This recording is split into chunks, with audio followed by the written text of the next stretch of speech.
중고 명품 매입업체에서 기억하는 그녀는 첫인상부터 아주 강렬했답니다. 기억이 이 동네가 맞는지. 첫 번째 왔을 때 가방 4점이랑 그리고 뭐 발레리노 가방도 하나 같이 포함돼 있었고 하면은 한 2천만 원 선 정도. 한 번 방문할 때마다 몇 천만 원은 됨직한 여러 개의 명품 가방을 들고 오는 그녀. 바로 오 씨였습니다. 이거는 뭐 어머니가 가지고 계시던 거다.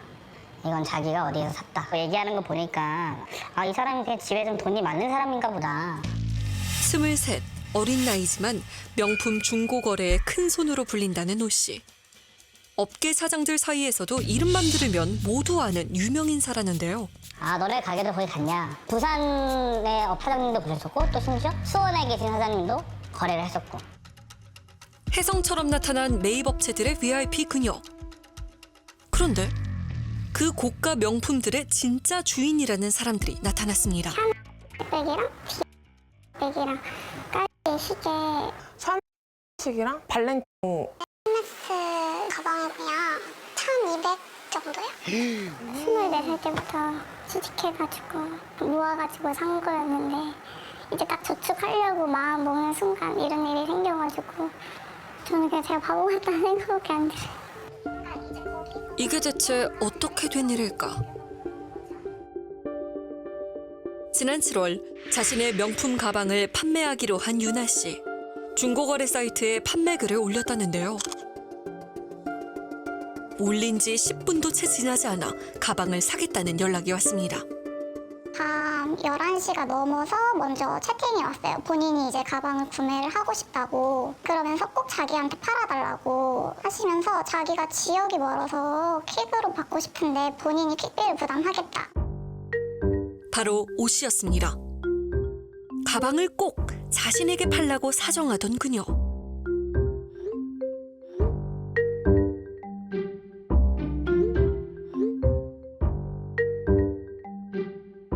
어우, 정말 애절하게 부탁하네요. 하지만 수백만 원이 넘는 가방을 무작정 퀵으로 보낼 순 없었다는데요.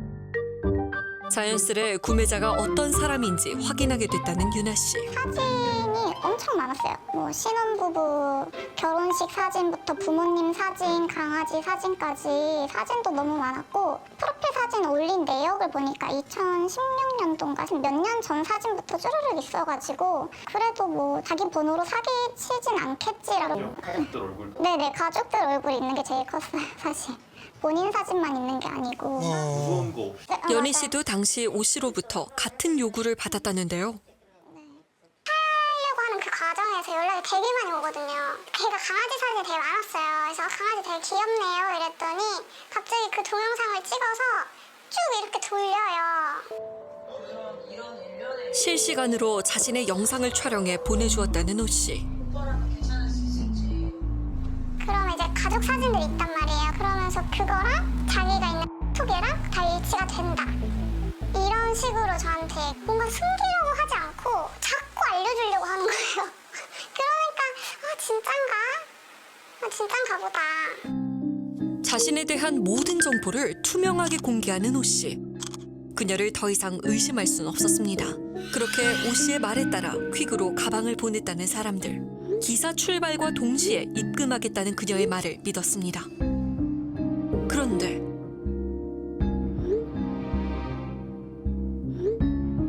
말이 바뀌는 거죠, 지금. 물건이 도착한 후 새벽 4시까지 기다려봐도 전혀 입금할 기미가 없는 오 씨. 이야, 은행 점검 시간이다 하면서 본인 내역을 캡처를 해서 저한테 보내줬어요. 돈을 보내려고 했는데 뭐 아직 점검이 조금 더 걸릴 것 같다 뭐 이런 식으로 변명을 계속 늘어놓은데 연락이 돼요. 오 씨는 계속해서 연락을 이어나가며 판매자들을 안심시켰습니다. 하지만 현정 씨는 자꾸만 입금을 미루는 오 씨에게 점점 화가 나기 시작했다는데요. 제가 야, 너 사기꾼 맞잖아 이렇게 이제 그냥 확 말을 하니까 그냥 크크크크 이러면서 내가 제대로 걸렸네? 왜? 이때부터 이제 말투가 바뀌더라고요. 이게 그때부터 뭐예요, 뭐 이게? 욕설부터 시작해가지고 오더라고요. 완전히 돌변해버렸다는 오 씨. 너 이런 식으로 살지 마 이랬더니 갑자기 무슨 범죄도시 장첸 그 대사를 저한테 막 뱉으면서 네 누군지 아나? 그러면서 이제 장난을 치기 시작하는 거예요. 어? 오 씨의 장난은 계속됐습니다.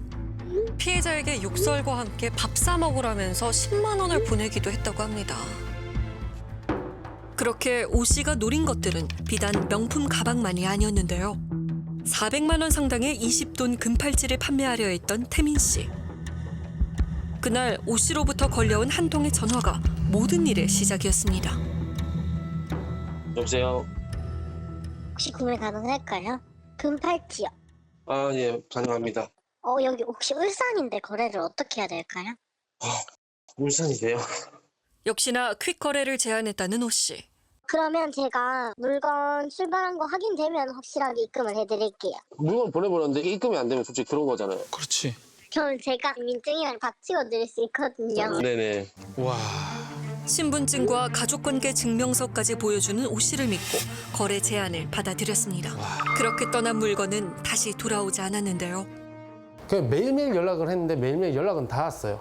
울산으로 찾아가겠다. 네 어떻게든 찾겠다. 그러니까 처음에 자기가 미안하다. 다시 돌려주겠다. 울산으로 와달라. 이렇게 얘기하더라고요. 물건을 돌려주겠다는 오 씨의 말에 1시간 반 거리를 달려 울산으로 향한 태민 씨. 그날 약속 장소에서 6시간을 기다렸지만 오 씨는 나타나지 않았습니다. 참. 또 한 4, 5일 정도 지났나? 먼저 연락이 왔어요. 먼저요? 자기 이제 용서해주면 안 되겠냐. 물건 돌려주겠다. 이렇게 해가지고 내가 이제 니를 어떻게 믿냐 이렇게 얘기하니까 무조건 돌려주겠대요. 지푸라기라도 잡는 심정으로 또다시 달려간 울산. 오전 11시부터 저녁 9시까지 이번엔 10시간이 넘도록 오 씨를 기다렸다는데요. 마지막을 장식한 게 또 놀리더라고요. 왜 왔냐. 어차피 안 나갈 건데. 와. 처음부터 모두 오 씨의 장난이었던 걸까? 단순 사기 행각에 그치지 않고 계속해서 피해자들을 조롱하고 있는 오 씨. 대체 그녀는 누구일까?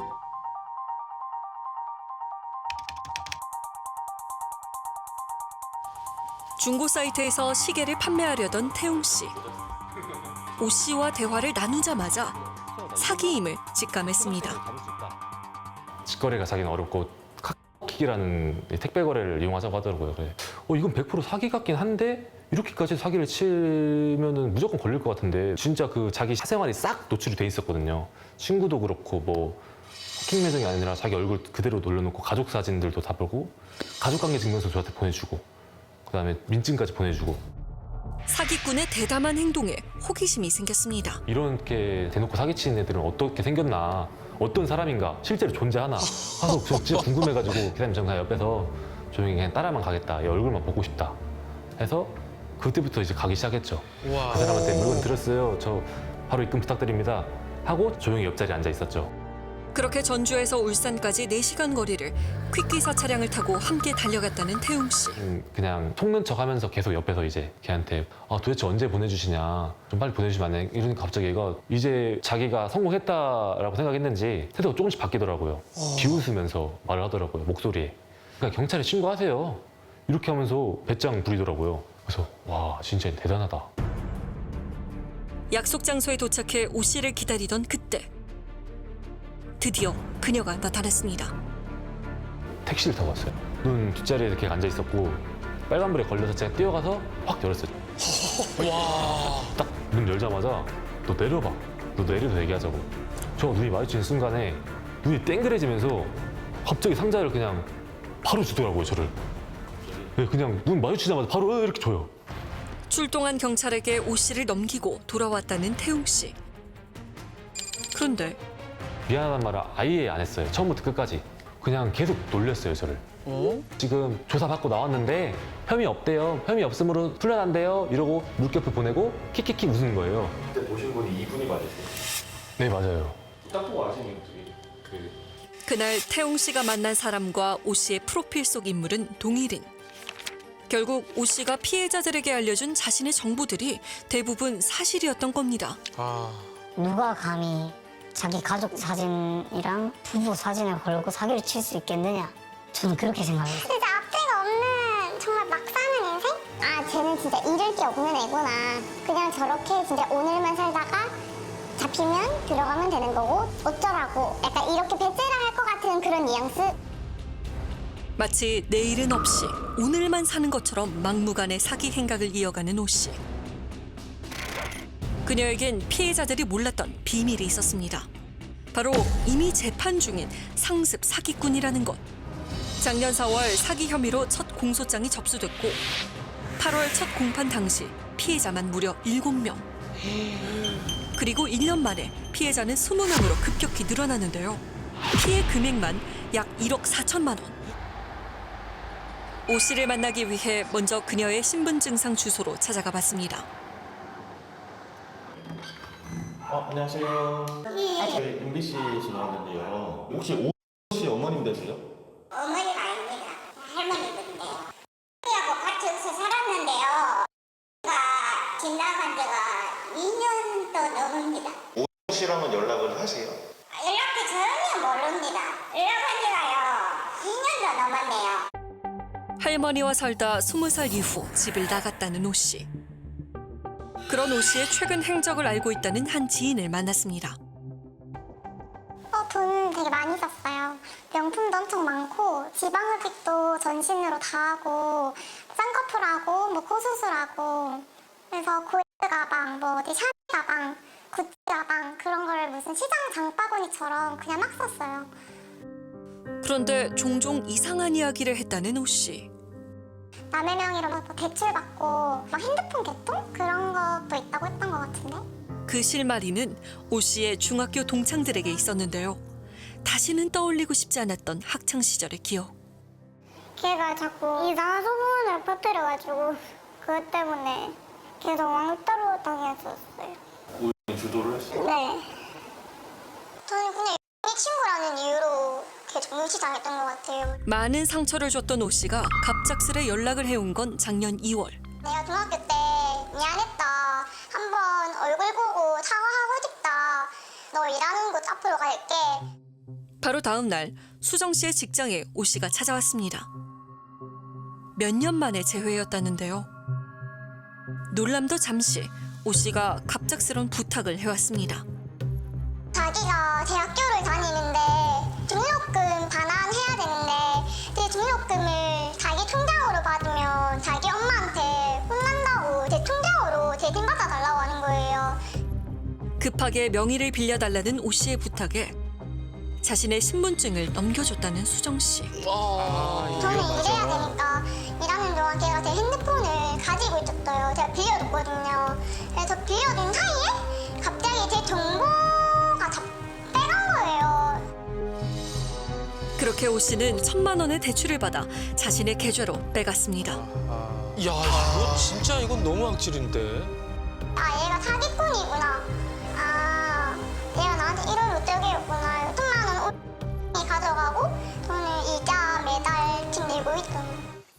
8월 2일 오 씨의 구속 여부를 결정하기 위한 심사가 열렸습니다. 하지만 법원에 출석하지 않는 오 씨. 연결이 되지 않아 삐 소리 후. 제작진의 연락은 물론 경찰의 연락도 받지 않는 상황. 결국 그날 심사는 미뤄졌습니다. 제작진은 현재 오 씨가 남편 가족과 함께 실제로 살고 있다는 집을 어렵게 찾아낼 수 있었는데요. 과연 이곳에서 오 씨를 만날 수 있을까?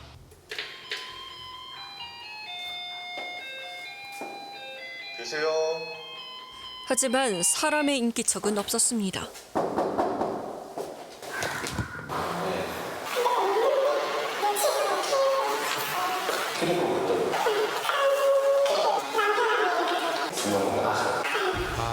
법원 출석일 직전 여행 가방을 들고 집을 나섰다는 오 씨 부부. 그러고 보니 오 씨는 2주 동안 유독 더 활발한 사기 행각을 벌였습니다. 그렇다면 오 씨가 사들인 그 많은 물건들은 모두 어디에 있는 걸까? 바로 중고 명품 매입업체였습니다. 이것이 VIP 고객의 실체였는데요. 그렇게 수많은 업체들을 돌며 물건을 판매하고 현금을 챙겼다는 오 씨. 최근 2달간 오 씨가 벌어들인 금액만 약 1억 원. 가족들과 방방곡곡 여행을 다니는 것은 물론 각종 명품을 사들이기까지. 그런데 취재 도중 아주 뜻밖의 이야기를 들었습니다. 오 씨가 명품을 처분하러 올 때마다 함께 다니는 사람이 있었다는 겁니다. 매장에는 항상 혼자 들어오고요. 이제 매장이 끝나고 나갈 때 남편이 앞에서 기다리고 있다라는 식으로 데리러 온다는 식으로 했던 거죠. 더 놀라운 건 가방을 처분한 돈을 모두 시어머니 계좌로 입금받았다는 사실이었습니다. 당연히 그분들도 다 알았을 거라 생각하거든요. 이제 그분들도 그냥 공조해가지고 그냥 뭐 몇 억 한탕하고 벌금 내고 끝내자 이렇게 마음을 그냥 먹으신 것 같다. 저는 이건 무조건 공범이라고 생각하거든요. 정말 이 모든 것이 오 씨와 가족이 합심해 벌인 일일까? 모르는 사람들에게 그런 게 자꾸 제가 느낌이 너는 다른 줄 알아. 가족에게 무슨 비밀이 있는 것 같다는 주변인들의 증언. 그때 결정적인 단서가 나타났습니다.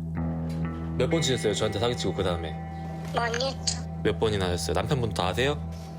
알죠. 어떻게 남편분은 그러면 뭐 그만하려고 안 해요? 아니면 그냥 같이 그냥 하시는 거예요? 남편과 함께 사기 행각을 벌였다고 실토한 오 씨. 그렇다면 다른 가족들까지도 모두 연관이 있는 걸까? 오 씨가 피해자들에게 보낸 동영상 속 등장하는 한 여성, 바로 오 씨의 시누이입니다. 그녀는 무슨 이야기를 할까? 혹시 맞으세요? 저 MBC에서 나왔는데 혹시 지금 사기 혐의로 의뢰된 거 알고 계세요? 저는 잘 모르겠어요. 아예 모르세요? 네, 저한테 말을 안 하니까. 또 오 씨가 주기적으로 집에 명품을 가지고 올 텐데 그거 보고는 저는 아는 적이 없어요. 오 씨의 시어머니를 만나봐야겠습니다. 말씀드릴 수 있을까요? 오 씨 시어머니 아니세요? 오 씨 아예 모르세요? 몰라요. 왜요? 오 씨가 누군지 모른다며 부인하는 시어머니.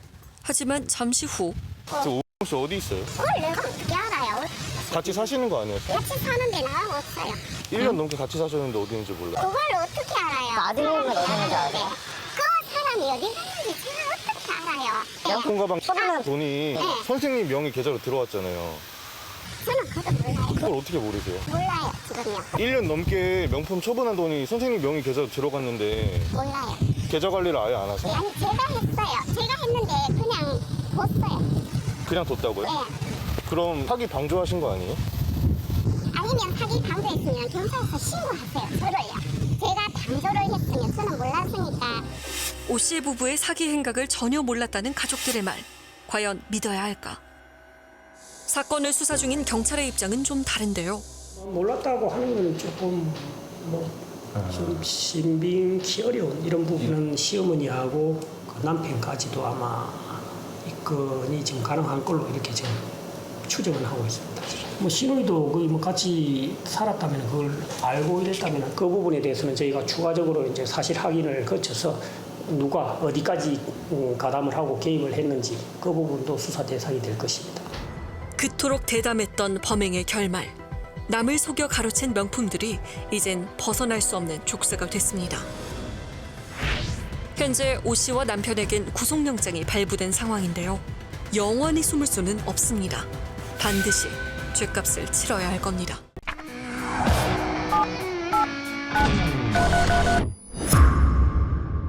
언제부턴가 오 씨는 달라진 동생이 수상했습니다. 연락조차 잘 닿지 않았는데요. 1년 전에 아버지가 이제 식도암 말기 판정을 받으셨어요. 아이고. 근데 그때부터 동생을 아버지가 찾아서 여동생이 와야 되는데 안 오는 거예요. 지금 오늘 내일 하시는데도 전화하면 알았어 바빠. 그리고 전화할게. 그리고 또 전화 안 받고. 3개월 시한부 선고를 받은 아버지의 부탁마저 외면한 동생. 결국 정훈 씨는 동생이 일하는 중국집을 찾아갔습니다. 처음 봤을 적에는 저는 제가 저 동생 아닌 줄 알았어요. 그냥 이렇게 걷더라고요. 아이고. 그냥 노숙자처럼 보이더라고요. 2년 사이에 저렇게 사람을 갖다 저렇게 병실을 받으시. 정훈 씨는 동생의 지난 3년을 추적하기 시작했습니다. 안 그래도 그날 처음에 왔을 때 너무 이상해서 자기가 선생님께서 사진을 다 찍어놨다 하시더라고요. 그러니까 동생의 과거 병원에서 치료를 받을 때 찍어놓은 사진입니다. 의심이 많이 가는데 그래서 물어봤대요, 동생한테요. 집은 있어요? 그랬더니 집도 없대요. 그리고 돈도 하나도 없어서 수술할 돈도 없다. 무조건 넘어졌다 이렇게 된 거예요. 근데 이런 몸으로 지금 배달을 계속 해왔을 건데, 그리고 이렇게 되기 전에도 되게 많이 맞았다 그러더라고요. 정임 씨의 갈비뼈와 발가락뼈에선 골절된 흔적이 발견됐습니다. 전 씨는 상해의 흔적이 가득했습니다. 의사조차 범죄를 의심한 동생의 몸 상태. 아이고 저 몸으로 계속 배달을 한 거예요. 3년 만에 이렇게 된 거잖아요. 팔목은 영구 장애가 의심되는 상황. 골수염이 의심되는 무릎의 상처는 생사를 그대로 드러냈는데요. 동생은 어쩌다 이렇게 된 걸까요? 그때 이제 다 가고 나면 혼자 있을 때 전화가 와요. 이제 5분 내로 안 튀어나오면 뭐 50대 막 이런 막 이렇게 얘기를 해요. 그렇게 늦게 가면 이제 몇 시인데 와서 몇 분 늦었다고 막 그러면 또 그냥 이렇게 쓰라 그래서 이렇게 대라 그래서 문 앞에 들어가지고 거기서 이제 이렇게 막 때리고. 그래서 이 스승으로 교육 때도 그래. 너 같은 인간은 악마인데 하나님도 때리는 거에 대해서 죄라고 생각 안 하신다 그러면서 넌 쓰레기 같은. 그러면서 그냥 이렇게 그 후라이팬 딱딱 갑자기 국자로 막 여기저기 막 그 이렇게 긴 국자 있잖아요. 그걸로 남자는 막 집어 던지기도 하고 이렇게 쭈르륵 이렇게 물고처럼 막 여기서 오래 막 잘못하면 일할만 갔어도 진짜 우리 딸 그냥 죽었으면 보고 그 애는 안 그러면 완전 병신돼가지고 나왔으면 안 했나. 손님들이 오가는 중국집에서 매일 학대와 폭행이 이뤄졌다는 정임 씨의 말은 사실일까요? 그분의 좀 행색이 많이 눈에 띄는 별로 안 좋았어요. 항상 주눅 들어있고 좀 이제 얼굴에 멍도 많이 들어있고 뭐 이제 어떨 때 뭐 다리 같은 데 보면은 이제 막 멍들어 있고 그런 걸 많이 봤어요. 아까 전에 저거 재료 대시는 사장님도 그러시더라고. 재료 주로 이제 올라가면은 자기 있는 데도 욕하면서 그릇 같은 것도 던지고. 나는 신랑한테 맞아가지고 그런 줄 알았는데 몸이 들고 그랬더라고. 전에도 맨발로 뛰어왔어요. 맨발로 그치? 맨발로 한 번 와가고 친구한테 가서 내가 신발을 얻어줬잖아. 해당 가게 운영 시간은 오전 9시부터 밤 12시까지. 정임 씨는 이곳에서 배달은 물론 온갖 잡일을 도맡아 했습니다. 내 통장에 월급을 현금이든 뭐 얼마든 준 적이 없어요. 일하는 대가로 그냥 갚아주고 그러면은 그걸로 월급 받은 거다 이렇게 생각한 거지 월급을 받은 적이 없거든요. 당시 사장 부부는 정임 씨의 월급 대신 정임 씨의 빚을 갚아주기로 했답니다. 빚을요? 하지만 약속은 지켜지지 않았다는데요. 혹시 최근 장사가 부진하면서 월급을 챙겨줄 형편이 되지 않았던 것은 아닐까? 진짜 맛있어. 진짜 맛있어요? 맛있으니까 같이. 어우 잘 됐죠. 3, 4년이 아니라 조금 길게 가면 4, 5년까지는 잘 갔어요. 그때는 거기가 장사가 부지장 됐어. 300만, 400 이렇게 팔았어요. 사장 부부는 정임 씨를 왜 이렇게까지 괴롭힌 걸까요? 정임 씨의 사건이 알려진 후 사장 부부는 가게 문을 닫았는데요. 이거 맞는 것 같은데? 3월 10일까지 영업한 거니까 그저께까지 영업했어요. 사장 부부에게 듣고 싶은 이야기가 참 많습니다. 직접 말씀을 조금 듣고 싶어가지고 연락드리게 됐어요. 저는 겁나가지고 누구도 지금 얘기를 못하겠어요. 제가 그렇게 바보가 아니에요. 네. 솔직히 말하면 뭐 몇십 대를 맞았으면 있을까요? 그죠? 사람이 한 대라도 맞으면 소리를 지르거나 도망가요. 그죠? 상식적으로 이해가 안 가는 거잖아요. 교통사고 나고 막 하니까 자기 혼자서 막 그런 거지. 저도 걔가 혼자 많이 넘어지고 다치고 이제 작년 9월달? 이렇게 좀 심하게 그래서 저도 의아했거든요. 정임 씨 몸의 수많은 상처는 폭행이 아닌 본인 과실에 의한 사고 때문이랍니다. 과연 누구의 말이 맞는 걸까? 여자분이 저 모자를 쓴 줄 알았어요, 저는. 딱 미친 줄 알았죠. 맥없이 다니시니까 역주행은 일상이었거든요. 옆으로 안 가요. 차가 와도 그냥 멍 때리고 그렇게 그냥 다니시고 그러니까 접촉사고 이렇게 많았던 거죠. 정임 씨가 위험하게 운전한 것은 맞답니다. 일단은 사고 났던 게 8월 달에 한 번 오셨고요. 9월 달에, 10월 달에 한 번 또 났고요. 저 같으면은 배달을 관두든가 제가 사장님이었으면 자르죠. 그렇다면 정임 씨는 왜 학대를 주장하는 걸까요? 내가 죄가 있다면 걔를 다 믿고 푸는 거예요, 그냥. 근데 일을 안 시키셨으면 됐잖아요, 그때. 가라고 한 달만 얘기했는지 아세요? 아니 그리고 월급을 한 번도 못 받으셨다고 그래서. 짝꿍이에요 다. 가라고까지. 저번에도 그렇게 사기를 치더니 처음에 나한테 사기치고 오네요 걔가. 이렇게 사원 목걸이 메고 항상 그 학습지 선생님들 가방 들고 다니시고 7살 때부터 4학년 때까지 저희 아이 수업을 해주셨어요. 학습지 교사를 하며 지국장 자리까지 오른 정임 씨. 학부모들의 평판도 좋았다는데요. 야. 얘랑 나랑 관계가 네. 우리 아픈 아들 장애가 있는 아들 선생님이었거든요. 그게 7년? 잘 나갔던 그녀에겐 비밀이 있었습니다. 남의 명의를 도용을 해서 네네. 책을 돌려막다가 엄청 터졌죠. 저난 내 빚만 500이었으니까 네. 내 책값만. 큰 빚을 지고 주변 사람에게 피해를 입힌 정임 씨. 당시 중국집 여사장만이 그녀를 감싸줬답니다. 가족들도 나 몰라 하고 막 빚쟁이들 찾아오고 막 욕하고 저한테 그랬을 때 대신 욕해주고 욕 먹으면서 그냥 싸워주고 빚 갚아주고. 한때 다정했던 사장 부부와 정임 씨. 진실이 무엇인지 판단하기 어려운 상황입니다. 유일한 목격자이자 홀에서 아르바이트를 한 지인에게 연락해봤습니다. 내가 본 거는 뭐였냐면 네네. 때리거나 폭력하는 거는 저도 못 봤어요. 못 본 거고 그다음에 이제 얘가 사고를 수차례 내면서 옆에 있는 사람들이 다 얘기를 했어요. 병원에 아프면 병원에 가고 앞뒤 잘 보고 신호 좀 제발 지키라고 몇 번을 얘기를 하고 네. 잠 좀 자고 씻고 그 얘기를 엄청나게 많이 했어요. 그렇다면 수많은 상처는 사장의 말대로 돈을 뜯어내기 위한 정임 씨 남매의 모함인 걸까요? 정임 씨의 잦은 사고엔 이유가 있었습니다.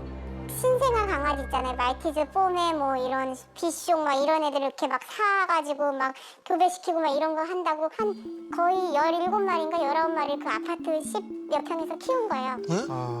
새벽 가게 일을 마무리한 후 20마리 가까운 개의 변을 치우고 집안일까지 해야 했다는 정임 씨. 그렇게 하니까 잠을 평균 2시간, 1~2시간밖에 못 잔 거예요. 상황이 이렇다 보니 예견된 사고였다는 겁니다. 밤새서 어쨌든 그냥 있다가 바로 오토바이 타고 출근하고 그러니까 이제 뭐만 시간만 조금만 있으면은 조는 거예요. 조이기가 그냥 오죽하면 오토바이 타다가 졸아서 혼자서 넘어지고. 사고 처리에 들어간 돈은 모두 정임 씨의 빚으로 불어났답니다.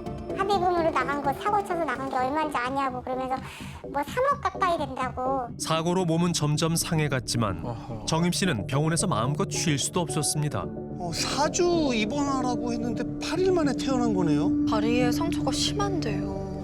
아니 이번에도 4주 입원인데 5일 만에 퇴원이요? 와, 갈비 부러지면 숨쉬기도 힘든데. 너 퇴원해서 왜 병원 안 가고 왜 이렇게 됐어 그랬더니 그를 찾아오라고 시켰다고 또 그런 술 찾으러 갔대요. 그 퇴원 날. 쌍방의 주장이 서로 엇갈리는 상황.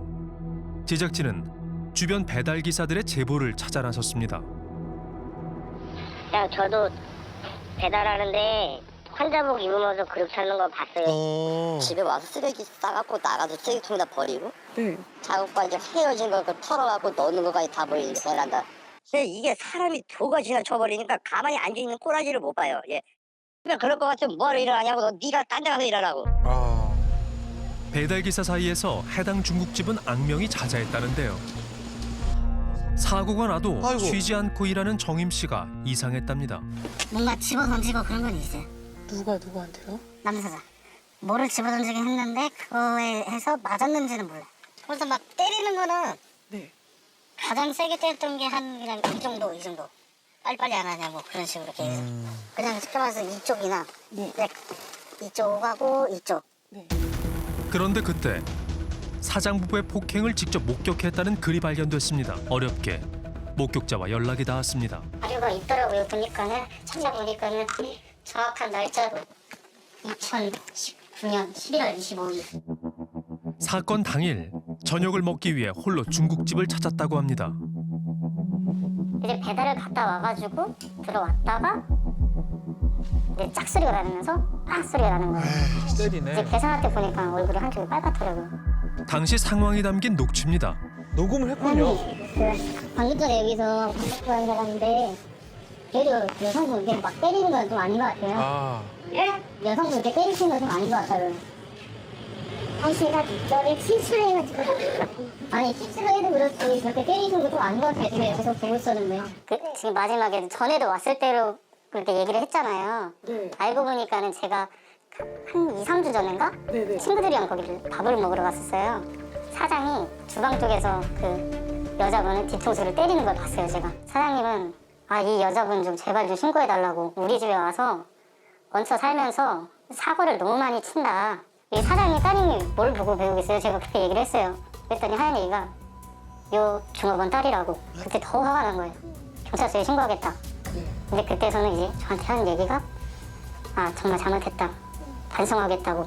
어떻게 이런 말 아무도 못하는데 자기한테 이렇게 말해줘서 너무 고맙고 앞으로 고치겠다. 당시 짜장면을 가져다 준 건 정임 씨의 딸 다혜였습니다. 사장이 뭐 시키니까는 네, 알겠습니다 하고서 막 하다 저 갖다 주고서 막 뛰어서 가더라고요. 부르니까는. 다혜가 일하는 모습을 본 목격자는 또 있었습니다. 딸까지 계단 밑으로 내려와서 배달통 이제 엄마한테 전해주고 또 이제 빈 그릇 받아 올라가는 것까지 다 봤어요. 저는요. 왔다 갔다 하면서 그걸 여러 번 봤어요. 다혜의 증언은 더욱 충격적입니다. 같은 거 싸고 막 있는 게 작은 거만 그런 거 치우고 설거지도 하고 양파도 까고 내가 되게 가까운 데는 가끔씩 가고 그랬어요. 이야. 빨래 돌리는 거랑 넣는 거랑 방 닦는 거랑 설거지랑 저걸 다 시켰다고요, 아이한테? 방 닦고 이런 거 새벽에 방 닦으라고 깨워요. 맨날 그 가게 9시에 끝나고 집에 와서 맨날 방 닦아가지고. 다혜는 가게에서 학대가 점점 심각해지자 이혼한 아빠에게 연락을 취해 중국집을 혼자 탈출했다는데요. 아유. 이후 그곳에 남아있는 엄마를 늘 걱정했다는 다혜. 할머니도 그렇지 않대도 진짜 딱딱해갖고 막 그런 상태고 애를 어떻게 이렇게 일을 시켰냐고 자기가 그 아동학대로 경찰에 신고하고 그러려고 그랬는데 얘가 신고하지 말라고 그랬더니 엄마가 거기에 있으니까 이제 엄마가 다칠까봐 성격이나 뭐 네 생각이나 이런 거 다 하지 말고 내가 시키는 대로만 여기서 시키는 대로만 하면 네가 산다 이런 게 항상 주입이 돼 있어가지고. 빚을 지고 힘들었을 당시 사장 부부를 따라 기도를 하고 힘을 얻었던 정임 씨. 이후 사장 부부를 전적으로 의지하기 시작했다고 합니다. 사장은 심지어 정임 씨와 다혜에게 귀신을 쫓아내야 한다고 권유하기도 했답니다. 내 몸속에 막이 있다고 불안한 거 해야 된다고 그랬는데 어딘지 막했는데 찾아가지고 거기 지른 다음에 소리 지르게 한 다음에 막에다가 이렇게 막 했는데. 이젠 사장 부부를 만나 아이와 정임 씨의 학대 정황에 대해 물어봐야겠습니다. 부부는 잠시 집을 비운 상태였습니다. 계세요? 네, 안녕하세요. 네, 그때 우리도 솔직히 동네에서도 머리가 아프거든요. 네? 몇 마리요? 12마리. 그런데 그때 차 나간다. 네네, 나가자. 부부의 차를 급히 쫓아가 도착한 곳은 집 근처 교회였습니다. 나왔어요. 저 팔은 계세요? 봤다는 분이 계셔서요, 폭행하는 거를. 사장님, 봤다는 분이 계세요. 때리신 거 맞죠? 11월 25일에 맞아요. 이제 MBC, KBS, SBS면 저는 죽어요 그냥. 어떻게 살까 앞으로 인생. 그러니까 입장을 애들은 어떻게 할까요? 19년도 11월에 목격하신 분이 계세요. 폭행하신 것을. 그거에 대해서는 어떻게 생각하세요? 그게 누군데요? 부인하시는 거예요? 부인이 없는데 부인이 뭐 말이 안 되죠. 마귀가 씌었다고 지속적으로 얘기한 걸로 알고 있어요. 한 적이 없어요. 그럼 빨래 방망이나 말씀하셨던 새 파이프 같은 경우는 어떻게 되시는 거예요? 일단은 쪽으로 보도하시면 하시고 우리도 살아야 되잖아요. 사장님, 인근 부분에 대해서도 못 받았다고 하세요. 는 주신 내역이 있으면 보여주세요. 결국 자신들을 둘러싼 의혹들에 답하지 않고 제작진과 대치하는 사장 부부. 긴 겨울을 보내고 드디어 봄을 맞이한 정임 씨. 이제 그동안 그토록 바라던 평범한 일상을 보내고 있습니다. 이거 최근에 만났을 때 찍은 사진인데 네. 웃는데 울잖아요. 이게 왜 그러면 저랑 여기서 제가 잤는데 계속 엄마랑 자고 싶다고 해서 딱 같이 누웠어요. 근데 눕자마자 저를 보면서 계속 웃는데 눈에는 눈물을 흘리는 거거든요. 왜 자꾸 울어? 그랬더니 그냥 좋대요. 엄마랑 이렇게 있는 것만 해도 좋대. 그러면서 계속 웃고 있으면서 눈물을 계속 흘리는 거예요. 그동안 지켜주지 못한 딸을 위해 엄마 정임 씨는 다시 살아갈 힘을 낼 겁니다.